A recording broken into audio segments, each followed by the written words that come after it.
Welcome back to the channel, guys. So right off the bat, we started working on the rear of the bike. One of you guys reached out and let me know that the turn signals only work with the dash plugged in. So I wired all that stuff up and that's good to go. And I received a fan mail package from you guys sent to my P.O. box. Here it is. You know who you are, but this piece, I got a little sneak peek, is for the rear of the bike. So let's crack it open and slap it on the rear of the bike.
Guys, so this is about to be confusing, but so far we have found out that 4 out of the 5 wafers work with our ignition key that Cary cut for me. With the ignition key fully inserted, as you can see, there are no lumps on the wafers. They are perfectly seated in there. Now this is the log from the seat I received from you guys, and what I'm gonna have to do is I'm gonna have to cut this backing off so that I can shove the ignition cylinder out and use one of the wafers in here. So I'm gonna cut this seat lock open and use the wafers inside to complete our wafers.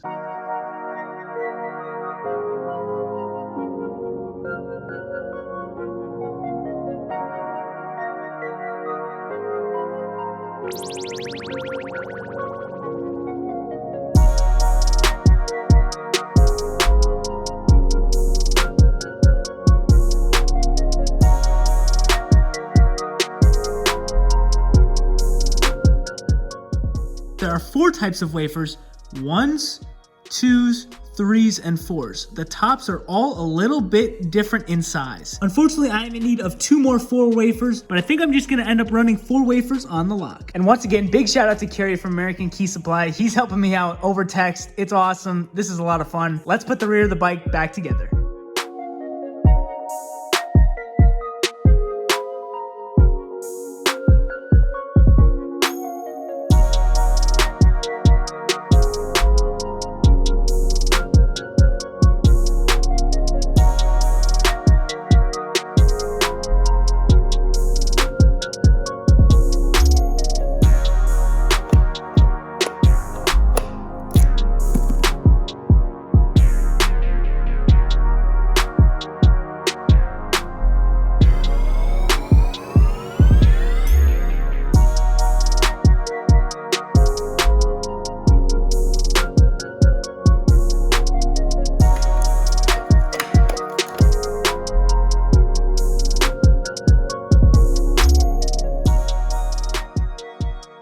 Man, I'm in love with how that tail turned out. Now, let's start slapping together the sides.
Things are getting exciting. I'm dying to ride this thing. It's a gorgeous day outside. Now what you see here is a custom CJ Media 1-of-1 brake reservoir in the rear. I rigged this up with different brake components that I had laying around and it worked out perfectly. Next step is to add some brake fluid in the rear reservoir, but first I want to button up the front because guess what came in the mail? That's right, the pilot light. Now is it the left side? Let's check the back.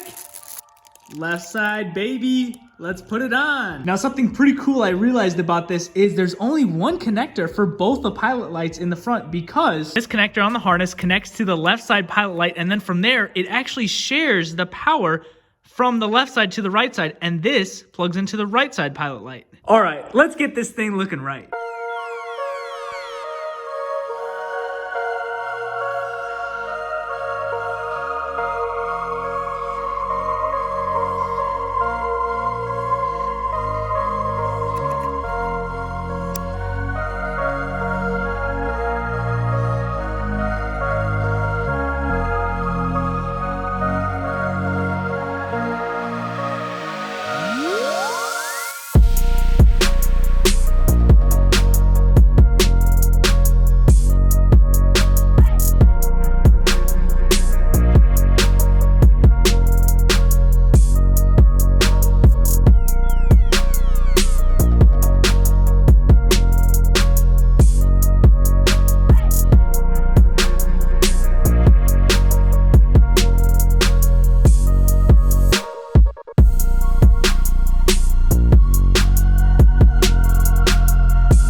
All right, guys, the brakes have been bled. Unfortunately, the shift lever is pretty garbage, but we'll have to make do with what we have. Now it's time to hit the road. Let's head to the gas station.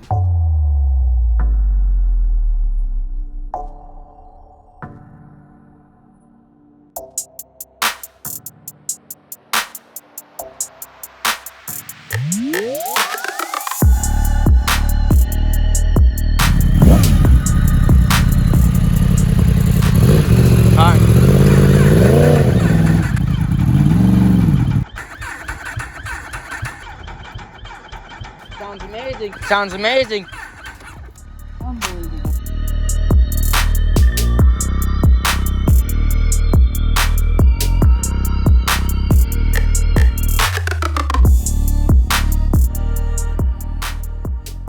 Kickstand is not down. Hey, go for it. Go ahead.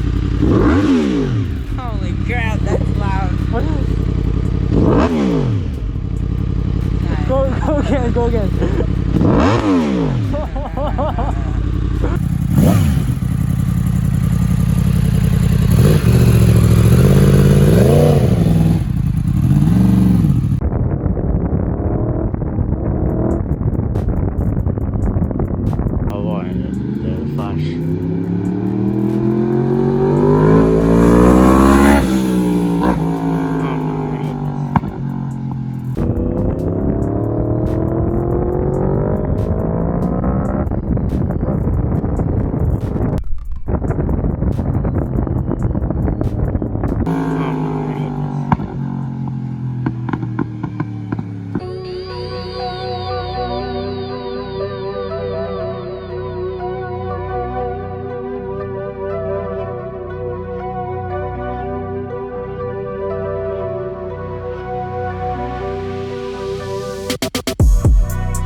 Okay.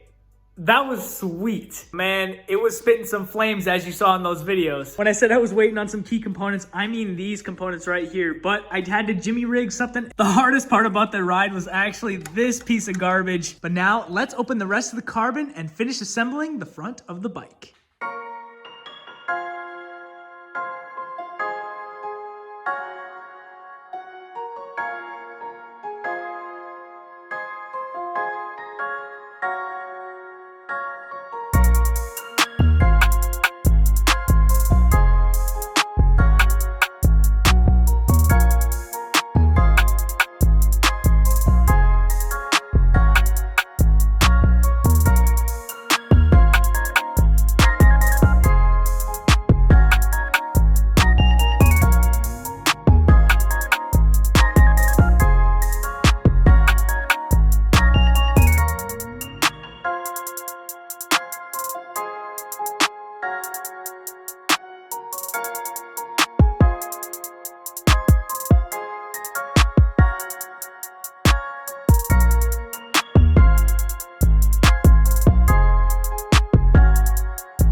So far, so good on the carbon. Now we're gonna move on to the massive side pieces, which is really gonna make this bike. Absolute beautiful weave all throughout on both pieces. Man, I'm excited to throw these on the bike.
And this is one mean R1. The carbon with the brushed aluminum, with the blue, with the gold.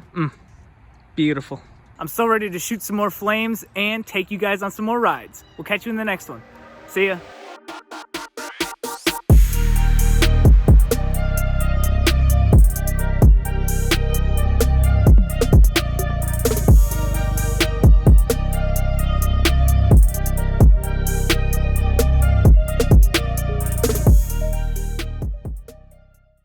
Now you might be wondering from the previous clips, what is that car doing in the driveway? Well, I picked up a 2020 Stinger GT1 twin turbo V6 for my older brother. We already started ripping into it and it's on my second channel, which I'll link below. That's where the water line is. Man, she looks good.